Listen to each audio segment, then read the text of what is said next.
अस्सलाम वालेकुम। 8वीं जमात की इस्लामियात है, सबक है नबी करीम सल्लल्लाहु अलैहि वसल्लम की मौशरती तालीमात। आज हम इस सबक की मुकम्मल मश्क हल करेंगे। नंबर 1, मुनासिब तरीन जवाब पर टिक का निशान लगाएं। हदीस मुबारका के मुताबिक आप सल्लल्लाहु अलैहि वसल्लम ने किस चीज़ को ईमान की शाखों में से एक करार दिया? जवाब है हया। नंबर 2, हदीस मुबारका के मुताबिक जब कोई मर्द औरत से तन्हाई में मिलता है तो तीसरा होता है। जवाब है शैतान। नंबर 3, आप सल्लल्लाहु अलैहि वसल्लम ने सख्त नापसंद फरमाया। जवाब है किसी के घर में झांकने को। नंबर 4, सलाम में इब्तदा करने वाला अल्लाह के नज़दीक बहुत ज़्यादा। जवाब है पसंदीदा है। नंबर 5, हमें अपने घर में दाखिल होना चाहिए। जवाब है सलाम और इजाज़त के साथ। मुख्तसर सवालात के जवाबात लिखें। सवाल नंबर 1, आप सल्लल्लाहु अलैहि वसल्लम ने हज़रत जाबर रज़ियल्लाहु ताला अन्हो की किस बात पर इस्लाह फरमाई? सबक के पहले सफ़े पर इसका जवाब है हज़रत जाबर बिन अब्दुल्ला रज़ियल्लाहु ताला अन्हो कहते हैं कि मैं नबी करीम सल्लल्लाहु अलैहि वसल्लम की खिदमत में अपने वालिद के कर्ज़े की अदायगी के हवाले से हाजिर हुआ और मैंने दरवाज़ा खटकाया तो आप सल्लल्लाहु अलैहि वसल्लम ने पूछा, कौन है? मैंने अर्ज़ किया, मैं। आप सल्लल्लाहु अलैहि वसल्लम ने फरमाया, मैं। गोया कि आप सल्लल्लाहु अलैहि वसल्लम ने मेरे मैं कहने को नापसंद फरमाया। सवाल नंबर 2, सूरह नूर और सूरह फुरकान में किस चीज़ का अदब सिखाया गया है? सबक के पहले सफ़े पर ही इसका जवाब है। आप इसको खुद से यूं लिखेंगे, सूरह नूर और सूरह फुरकान में हया, इफ़्फ़त व अज़मत और पाक दामनी का अदब सिखाया गया है। सवाल नंबर 3, आप सल्लल्लाहु अलैहि वसल्लम ने हया का क्या फ़ायदा ज़िक्र किया है? सबक के दूसरे सफ़े के शुरू में ही इसका जवाब है। आप सल्लल्लाहु अलैहि वसल्लम ने एक मौके पर फरमाया, हया ईमान की शाखों में से एक बड़ी शाख है। आप सल्लल्लाहु अलैहि वसल्लम ने सहाबा कराम रिज़वानुल्लाह अलैहिम अजमईन को फ़हाशी से बचने और हया की तरगीब के लिए फरमाया। फहाशी किसी भी चीज़ में आए तो उसे दागदार कर देती है और जिस चीज़ में भी हया बरती जाए वो इसे जीनत बख्शती है। सवाल नंबर 4, किसी के घर, कमरे या दफ्तर में दाखिल होने का अदब क्या है?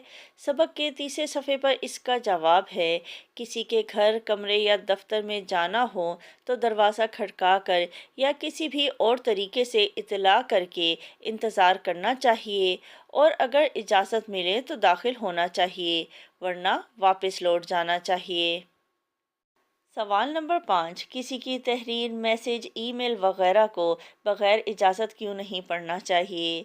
सबक के तीसरे सफ़े पर ही इसका जवाब है इजाज़त लेने के इस अदब का ताल्लुक़ सिर्फ़ किसी के घर, कमरे, दफ्तर वगैरह में दाखिल होने तक महदूद नहीं, बल्कि किसी की तहरीर, मोबाइल, कंप्यूटर, लैपटॉप, किताब, कॉपी या इस्तेमाल की दीगर चीज़ों को बग़ैर इजाज़त के इस्तेमाल करना भी इसमें शामिल है। इसी तरह किसी की तहरीर, मैसेज, ईमेल या किसी और चीज़ को लिखने के दौरान छुपकर इसकी इजाज़त के बगैर पढ़ लेना भी इसमें शामिल है। तफसीली जवाब तहरीर करें। सवाल नंबर 1, इफ़्फ़त, हया और पाक दामनी के हवाले से इस्लामी तालीमात को मुफस्सिल बयान करें।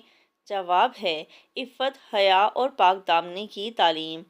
आप सल्लल्लाहु अलैहि वसल्लम सहाबा कराम रज़ियल्लाहु ताला अन्हुम को हया, इफ़्फ़त व अज़मत और पाक दामनी की मुसलसल तलकीन फरमाते रहते थे और सूरह नूर, सूरह फुरकान और सूरह अहज़ाब में मज़कूर अहकाम की तोज़ीह व तशरीह फरमाते रहते थे।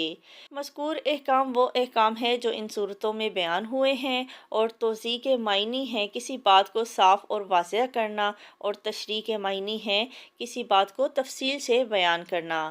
इस हवाले से सहाबा कराम रज़ियल्लाहु ताला अन्हुम में हया की सिफ़ पैदा करने के लिए और माशरे में हया और पाक दामनी को आम करने के लिए आप सल्लल्लाहु अलैहि वसल्लम इन्हें हया की तलकीन फरमाते रहते थे। हत्ता कि आप सल्लल्लाहु अलैहि वसल्लम ने एक मौके पर फरमाया, हया ईमान की शाखों में से एक बड़ी शाख है। آپ صلی اللہ علیہ وآلہ وسلم نے صحابہ کرام رضوان اللہ علیہم اجمعین کو فحاشی سے بچنے اور حیا کی ترغیب دینے کے لیے فرمایا، فحاشی کسی بھی چیز میں آئے تو اسے داغدار کر دیتی ہے، اور جس چیز میں بھی حیا برتی جائے وہ اسے زینت بخشتی ہے۔ آپ صلی اللہ علیہ وآلہ وسلم نے حیا اور پاک دامنی کے فروغ کے لیے بہت وضاحت کے ساتھ محرم اور غیر محرم رشتوں کی وضاحت فرمائی، اور محرم اور غیر محرم کے ساتھ ملنے اور اختلاط کے ساتھ اصول و آداب، اختلاط بھی کہتے ہیں میل جول کو، اور حدود و قیود کو بہت وضاحت کے ساتھ بیان فرمایا۔ حدود و قیود کے معنی ہیں پابندیاں، شرطیں یا مقرر کی گئی حدیں۔ آپ صلی اللہ علیہ وآلہ وسلم نے ایک حدیث میں ارشاد فرمایا، کوئی مرد کسی عورت کے ساتھ تنہائی میں نہ ملے۔ اسی طرح ایک اور موقع پر فرمایا، جب بھی کوئی مرد کسی عورت کے ساتھ تنہا ہوتا ہے تو اس کے ساتھ تیسرا شیطان ہوتا ہے۔ اثرات یا نتائج: آپ صلی اللہ علیہ وآلہ وسلم کی عفت و عظمت اور پاک دامنی کی تعلیم کا اثر تھا کہ مدینہ منورہ کی ریاست میں مسلمان ان اصولوں اور آداب کا خیال رکھتے تھے، جس کے نتیجے میں معاشرتی مسائل مثلاً زنا، بدکاری اور دیگر بد اخلاقی کے مسائل پر بڑی حد تک قابو پا لیا گیا تھا۔ سوال نمبر 2، استئذان کے بارے میں اسلامی تعلیمات بیان کریں۔ استئذان کا مطلب ہے اجازت طلب کرنا۔ جواب ہے، معاشرتی آداب میں سے ایک ادب استئذان یعنی کسی سے ملاقات کے لیے آتے وقت اجازت طلب کر کے اور دروازہ کھٹکا کر یا اطلاع کر کے آنا ہے۔ اسی طرح کسی کے گھر، کمرے یا دفتر وغیرہ میں بلا اجازت جھانکنے سے بھی منع کیا گیا ہے، بلکہ اس کا ادب یہ ہے کہ اگر کسی کے گھر، کمرے یا دفتر میں جانا ہو تو دروازہ کھٹکا کر یا کسی بھی اور طریقے سے اطلاع کر کے انتظار کرنا چاہیے۔ اگر اجازت ملے تو داخل ہونا چاہیے، ورنہ واپس لوٹ جانا چاہیے۔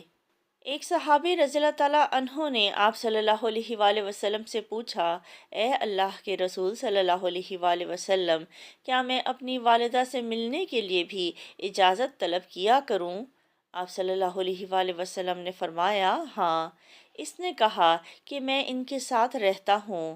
آپ صلی اللہ علیہ وآلہ وسلم نے فرمایا، اجازت لے کر داخل ہوا کرو۔ اجازت لینے کے اس ادب کا تعلق صرف کسی گھر، کمرے، دفتر وغیرہ میں داخل ہونے تک محدود نہیں، بلکہ کسی تحریر، موبائل، کمپیوٹر، لیپ ٹاپ، کتاب، کاپی یا استعمال کی دیگر چیزوں کو بغیر اجازت کے استعمال کرنا بھی اس میں شامل ہے۔ اسی طرح کسی کی تحریر، میسج، ای میل یا کسی اور چیز کو لکھنے کے دوران چھپ کر اس کی اجازت کے بغیر اس کو پڑھ لینا بھی اس میں شامل ہے۔ سوال نمبر 3، ہم ملاقات، گفتگو اور دیگر معاشرتی پہلوؤں کے بارے میں دی گئی تعلیمات کو اپنی روزمرہ زندگی میں کیسے اپنا سکتے ہیں، وضاحت کریں۔ جواب ہے، آپ صلی اللہ علیہ وآلہ وسلم نے حیا، عفت، پاک دامنی، ملاقات، گفتگو اور اجازت طلب کرنے کے حوالے سے بہت واضح تعلیمات اور ارشادات فرمائے ہیں۔ ان کو سیکھ کر اور ان پر عمل کر کے ہم بہت سی خوبیاں حاصل کر سکتے ہیں اور بہت سی برائیوں سے بچ سکتے ہیں۔